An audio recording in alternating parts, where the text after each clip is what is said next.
Hey, it's Schlep tonight or this afternoon. We're doing our Zoom live series, take two.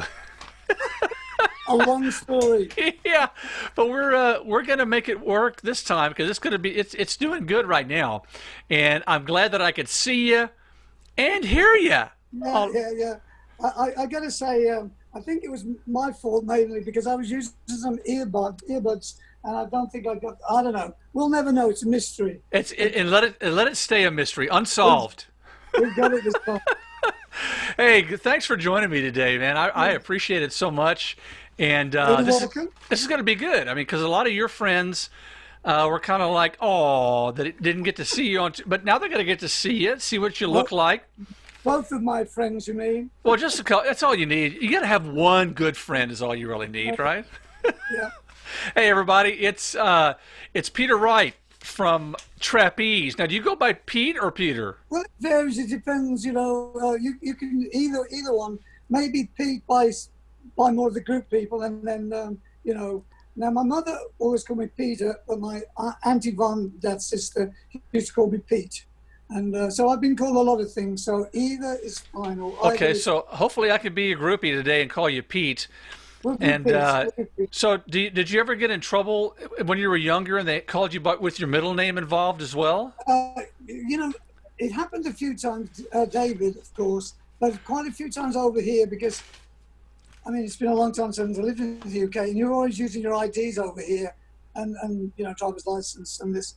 So a lot of people, David, and then my third name, my full name at birth was Peter David Courtney Wright. Courtney Ah, was my maiden name, and everybody used to laugh at that when they read it out in school. When I was 5, and so I decided I'd go home crying. So I decided to drop that Courtney, and oh, smart move, huh? yeah, yeah. So that was that. Oh man, but that's so cool. A lot of the stuff we're going to rehash from Yeah. the other day. But now that I'm looking at you, and I'm looking at some of the pictures, that I posted where everybody can kind of remember Right. with the hair. And you had a did you have a beard in some of them too, or I had, not? there wasn't many things I didn't have. I had a beard at one stage, and I had a curly perm towards the end. See, when I joined these in '73, I was in the band was called Johnny Neal and the Starliners. It was like a Star Search type of band, Oh and wow. they won a program in the UK called Opportunity Knocks with Huey Green. It was a big deal. That was before I was in the band. I joined, and we did like the circuits. We did the North East. We did Southport, and it was that kind of a band. And I always knew the guys from Trapeze. Terry was a good friend of mine. Terry Rowley, sound engineer. We used to play golf together. And I went up to pick Terry up to play golf one day, and Glenn Hughes was already leaving to join Deep Purple. Okay. And I knew the guys from Trapeze, and they got about 10 bass players all playing different stuff. And Ace Kefford from the Move was auditioning as well. And it didn't work out too well. So Mel said, bring your guitar tomorrow and have a go. So I did. And it was just me and Dave and Mel playing, because and they played so loud. To this day, I don't think they heard the a sound I played, but they were fed up of auditioning. And Tony Perry, who was Trapeze's manager, still is Trapeze's manager, always a dear friend of mine. They went into the back room for a meeting, came back out. They said, pack your bags, you're in the band. So Nice. that was it. So then I had to tell Johnny Neal that I was no longer available, which it's a real happy, easy, nice band, Johnny Neal. And he's a great guy. I'm in touch with him now. So that meant joining Trapeze. And there was 3 of us originally then, because Mel was the singer, was going to be all the vocals, and Right. the guitarist, it was his song. So we pulled in a guy called Rob Kendrick, who lives in San Antonio. Right. And I'd been with Rob in the band before, so I knew Rob.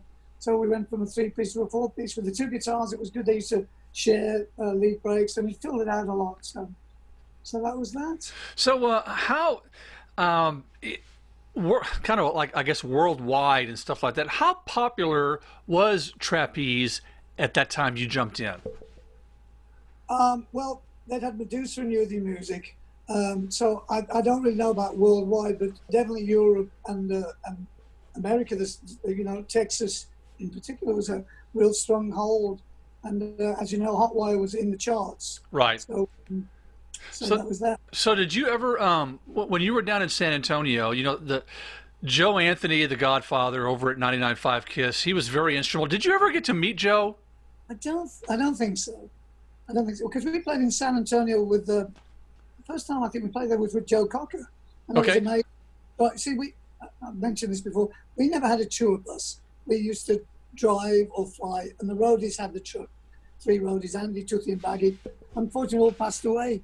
That's a shame. They were great. So we drive into San Antonio. I had no idea. I don't know where we'd come from, but I think we were due to Texas, and we stayed at the hotel, the Hilton on the Riverwalk there. And I mean, it was fantastic. And then playing at the convention center was Yes. great. And, God, those were the days, man. so many places in America and Texas that you can play. I mean, we could have survived just touring in Texas.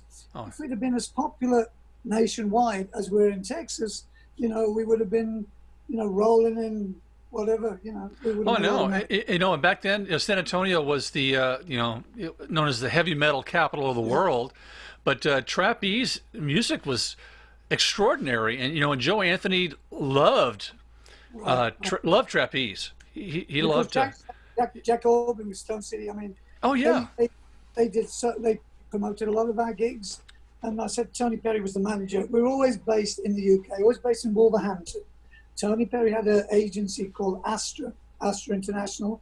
They had lots of big. They had Slade, remember Slade? They were right. huge.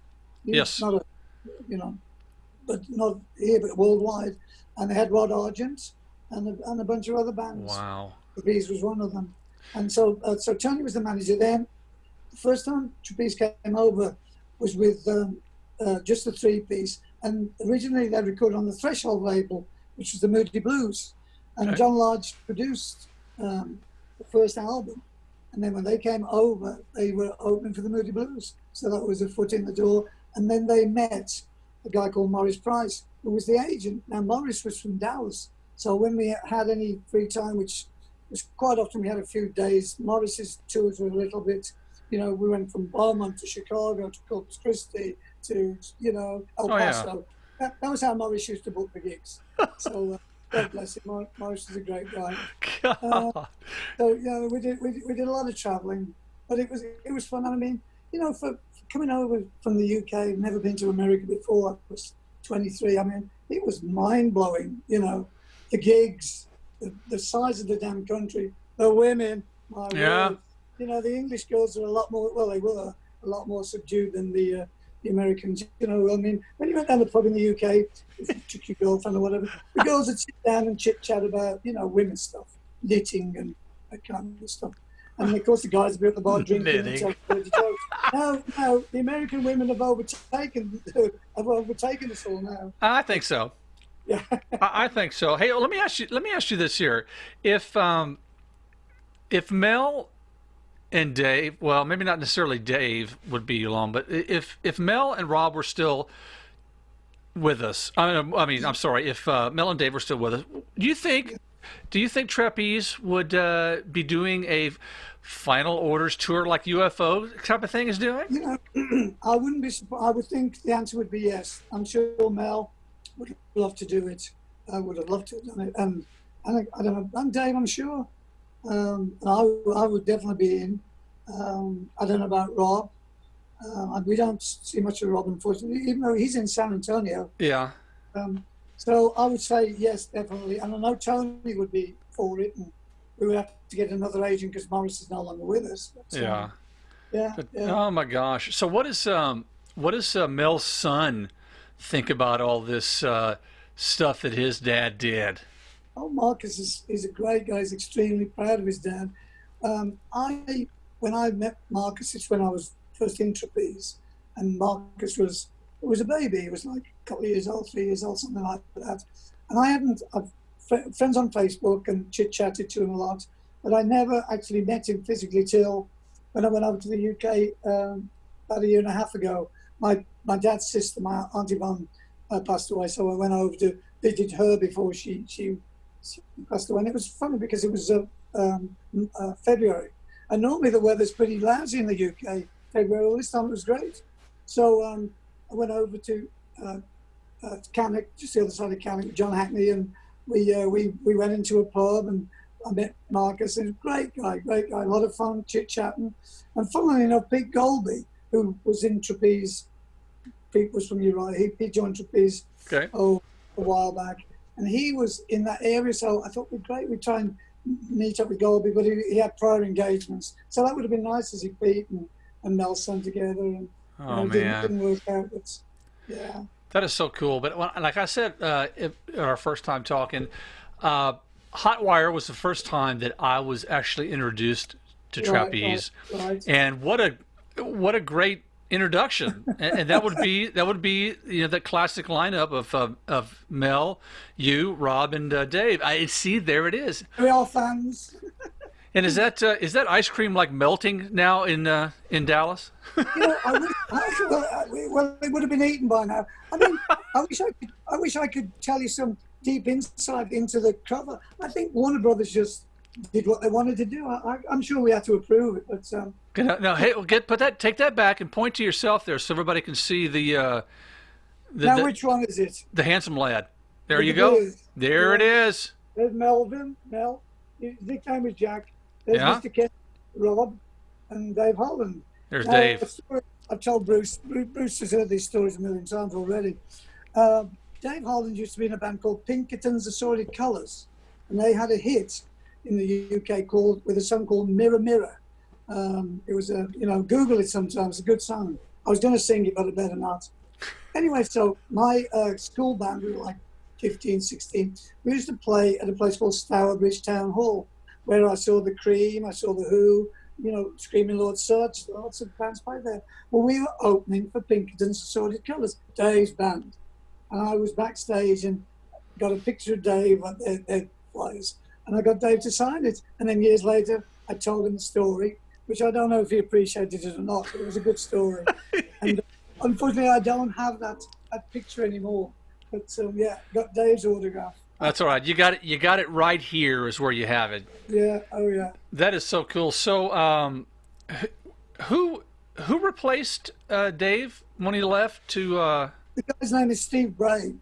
Steve Bray. He was a friend of Dave's. I think they were from I know Dave was from Northampton. I don't. Steve was from that area, and Steve knew Dave very well. And Steve had come to a few gigs, so we knew him. So it was really easy for Steve to fit in. And he was an excellent drummer, great guy. He does a lot of different things. He's a good man. So we keep in touch with Steve. That's good. Did you ever go see Judas Priest with Dave playing? I did indeed. In fact, we were talking the other day when they played in Dallas at Reunion Arena. It used to be. It's now American Airlines Center. Reunion Arena. It doesn't exist. So yeah, we did see Dave. Yeah, a few times. And he used to spend a lot of time in Austin. Glenda, who was a good friend of the band's, friend of Morris's actually. Glenda was dating Dave for a while, and from Trapeze into the Judas Priest days. So, got lots of interesting stories from Glenda about Dave. So, That is cool. So how was the recording time? Was it fun and interesting, or was it, or what do you think? Great. It was great. It was great because we rehearsed relentlessly, and then we went to Longley's studio in Warsaw and did like demos. So we'd already knew the songs inside and out, and then we went down to London. It was Warner Brothers, of course, label. To was it Island Studios or? Yeah, I think it was. Anyway, we went down on the funniest story. We went down on the Tuesday, sorry. And my father, Eric, passed away. He had lung cancer, and Dad passed away on the Sunday night, Monday morning. We knew he was going to pass away, so God bless him. And wow. I went to, we were going down to London. Well, we went to, Mel came to pick me up because that was the direction we were going. And we went into a pub called the Unicorn, me and Mel, and then we were going to go and get Rob. I don't know if Rob was with us or not, but that's beside the point. So this lady in the pub, she knew my dad, she knew me. She said to Mel, she said, "Are you in Peter's group?" Oh, so I go, what the hell? So anyway, we picked up Rob, went down to London, recorded on the Tuesday, Wednesday, Thursday, came back on the Friday, and then Glenn Hughes was playing at Wolverhampton Civic Hall with Deep Purple went to the Deep Purple concert. But as far as the recordings go, it was great. The main thing we had to do was get a good drum track for Dave, and then we could put anything else around it. But we like to do. It's always much better. For instance, Midnight Flyer. The first couple of times you play it, that's normally when the longer you like Steely Dan, the longer you play it. Oh yeah. Kind of, You feel more comfortable with it, I suppose. If we could get Dave happy on anything, especially the drum track, that was half the battle. Oh my gosh! Yeah, I love your you just like a flow and groove on that Midnight Flyer thing with your bass licks, Yes. and I love I love your bass lines on all the songs, especially when I hear the first couple of them. I was just going to ask you what your acts of choice is.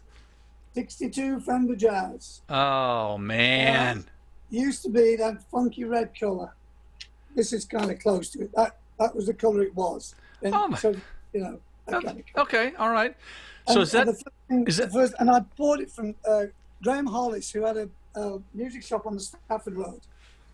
Graham Hollis was in a band called the Montanas. Funny, Tony's Club was the Lafayette. We had the Montanas, we had the Californians, all local bands. And I bought this for £150. Oh. And I part exchanged. I was wondering what happened to. I had a Fender Mustang. I think I part exchanged it. And then my dear friend Jeff Parks, who lives in Mexico, he was my neighbor in the early days. He was capable of polyurethane it. There you go. He stripped it down, sanded it. His dad was in that business, the chemical business, whatever it was. And so Jeff was responsible for that. So that's great. So how many do you play electric too as well? Not really. I'd have to say no. I've got an acoustic guitar. I was, originally when we started the bands when we were 14, we didn't even know you had to have a bass guitarist. So we all played 16, talking about when we were 13, we had like one amplifier, and we'd cycle to the place rehearsing on the bicycle, carrying the amplifier and somebody carrying the guitars, and we'd all plug into one amplifier. And then we'd get the soccer ball out. We'd play soccer for 30 minutes. Oh my rehearse for gosh! 10 minutes. And somebody kicked the ball, you hit the amplifier. All bands have those kind of stories. Yeah, I remember. Yeah, I remember the last time that we were out playing and had a group of soccer players playing, and just kind of we wouldn't did them in and told them to get lost. And we had a Showbiz 11 team from Wolverhampton, and some of the guys from Johnny Jones from the Montanas, and some of the DJs, and a few of the guys all played together. And there was so Wolverhampton was about 12 miles from Birmingham, and Birmingham, that's ELO, Jeff Lynne, and all those guys. They had a Showbiz team as well. So, and Roy Wood, we played them one time, and I always remember Roy Wood had his black gloves on for some, I don't know why, but and of course the King Swinford is actually where I lived, and there was a Rob Plant, Zeppelin, he lived close to us, and we'd see him in his Range Rover in the country, and he used to date a girl from just up the street, and Roy Wood would come down to the navigation. So it was pretty wild back then. And of course the Birmingham bands are kind of different to us. So but Birmingham was a hot spot. In fact, we played at Birmingham Town Hall with four-piece trapeze, of course. And Glenn would get up and jam with us quite often, so that was fun. And another time we played at the Catacombs, and Bonham was in the audience, and the drummer from Deep Purple, what's his name? Him, anyway. Yeah, and we had Dave Holland, Bonham, and anyway, I've gone blank on his name. That was pretty cool.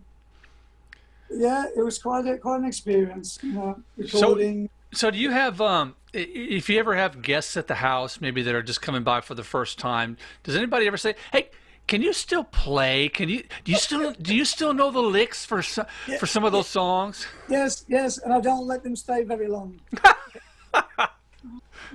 Say, "Yes, I can. Here are some tea." Okay, so you played Hot Wire was your first go around. Then the second. Why did they have two albums called Trapeze? Number one, and then the one after Hot Wire. Well, that was the Dead Armadillos. That was the live one. Okay. And then the other one called Trapeze. that was the second album that I was on with Warner's. I don't know why there was two albums called Trapeze, but I've got. I mean, see, and that's that CD that was re-released. Oh yeah, there you go. That's pretty cool. Yeah, well, it wasn't re-released. It was a combination, and this was at the Boat Club. That's a good one. That was live at the Boat Club. Yeah, look at that. See, you know, I sure am glad you have those because I didn't have any of them handy with me today. So, That's another one. That's with Steve. That's Steve Bray there. And there's wow. Big Olby. Yeah. So yeah, we had a few different lineups. Let's see. And this is of course, that was the. That's the other one I was. Yeah, that's cool. Yeah, that's a good one. And then, sorry, different people release different things. This is a double D, Yeah. double CD. Yeah. You know, there was some. I mean, there was some very memorable. I think the Hotwire album cover has got to be one of the most memorable looking Yeah. ones. I mean, you see it, you're like, oh, hey, that's Trapeze, without even seeing a name on it. That's on. That's a couple of people on Facebook post a picture of that album at the Hard Rock in, I don't know, Florida and in Miami or something. And Yeah. so that was and I think there was a book I saw a while back with the 100 best album covers, and the Hotwire was, Oh, was yeah. in there. There Yeah, you go. Yeah. Very cool. So let me ask you this question here. When Hughes came back, Uh-huh. did how did that? Were you like, I'm sorry? Did they tell you like, I'm sorry, he's coming back in? You got to go, or what happened? I didn't Well, haven't read up on that. No, let me see if I can jog my memory. Well, I'd already moved to the States then, and I was living in Dallas, and we got together again because Justin Hayward was doing a solo tour and they needed a bass player. So I went over to the UK and we put Trapeze back together, and things didn't work out. So it would be, I don't know the year, but when they did the original three-piece reunion, I don't know what year that was, but I wasn't expecting. I mean, the whole reason they did it was because Glenn was the big star, you know, Right. for Glenn, Mel and Dave, and people wanted to see the original band. I mean, I went to see him a couple of times. It was great, but no, I wasn't surprised. But I know that things didn't go really well for a few reasons, which I'm not really sure. But I know that Morris was booking the bands, and so that was hit and miss. And I think Glenn was a little bit wanted to do. I don't know. I don't think it was harmonious, as we say. So why was Glenn considered the big star? Well, because I mean, he was. Don't forget, he was the bass player and the vocalist on Medusa. Oh, on the front. Yeah. Okay. Music. And that's really what got Trapeze established. Okay. So then when we went to the four piece, you know, we still had a lot of fans, but it wasn't. We'd go on stage and I'd hear them say, "Where's Glenn? Where's Glenn?" Yeah. Oh, you know, that kind of stuff. It was all good. I mean, Yeah. See, it's all just depends on when you come in to listen, and for me it was Hotwire, and Glenn was. I didn't know. You know, it was Mel, and that is the signature Trapeze sound for me. Without a shadow of a doubt. Well, Mel was a guitarist from start to finish. You see, originally, Trapeze was a 5-piece, as I showed you that album. Right. And it was Mel, Glenn, and Dave were in a band called Finders Keepers from Astra, and then Johnny Jones and Terry Rowley were in the Montanas. Both like cover bands, but you know, played well, not heavy rock. And they decided to put a super group together, which was going to be Trapeze. And they had a meeting with Tony. Tony goes to the apartment, and they're all sitting there. And Tony goes, "What's going on?" So that was it. They put Trapeze together, the 5-piece, and that was just the one album. They never came to the States. And then John and Terry, Glenn, Mel, and Dave were going in a different direction. You know, more the heavy rock. John and Terry were not. So that's how it broke up. And then, of course, then Glenn had the offer to join Deep Purple, which was at the time was the biggest band in the world, really. Right. So Glenn did that, and I told you I was playing golf with Terry, the sound engineer. Went up to pick him up to play golf, and I said, "Why don't you bring your bass?" And I brought my bass, and that was it. So there you go, man. It is so great to talk with you, and hopefully I can get you to maybe send me a station liner with a script and just saying, hey, this is